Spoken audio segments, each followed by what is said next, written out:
ইবনে আব্বাস রাদিয়াল্লাহু তাআলা আনহু 9 বছর এখন বয়স, বাবার সাথে রাসূলের দরবারে গিয়েছে। হঠাৎ করে বলতেছে, আব্বাজান, রাসূলের পাশে উনি কে? বাবা বলে, কই কিছুই তো দেখি না। আরে আমি দেখতে পাচ্ছি, তুমি দেখো না রাসূলের পাশে উনি কে? বাবা বলে, আমি দেখতে পাচ্ছি না। ওই যে তুমি দেখতে পাচ্ছ না, আমি দেখতে পাচ্ছি। রাসূল বলে, ইবনে আব্বাস, আমার পাশে যিনি বসা তুমি কি তারে দেখে ফেলেছো? কয়, হ্যাঁ ইয়া রাসূলুল্লাহ। রাসূল বললেন, তুমি দুনিয়ার অন্য কাউরে দেখো নাই, তুমি একজন মুকাদ্দাস ফেরেশতা দেখে ফেলেছো।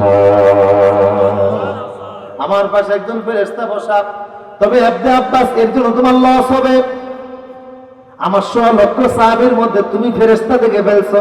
ফেরেশতা দেখা মানুষের পক্ষে সম্ভব না। কথা বলেন না, ফেরেশতা দেখবেন কিভাবে? জিন দেখো মানুষের পক্ষে সম্ভব। কি দেখা? জিন আল্লাহ বানাইছেন কি দ্বারা? আগুন দ্বারা। আগুনের জিন পৃথিবীর কোন মানুষের পক্ষে দেখা সম্ভব না।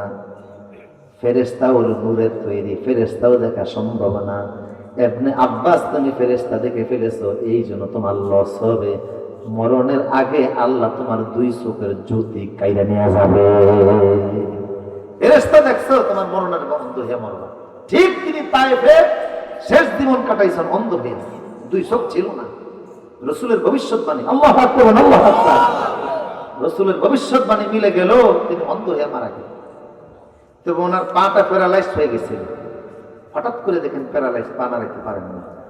আবেগে ছুট একটা ডাক দিয়েছে, উনসুরিয়া মুহাম্মাদা, কই আমার ভাই মুহাম্মদ, আমার হেল্প করেন। তাৎক্ষণিক আল্লাহ ওনার পাটা ভালো করে দিয়েছেন।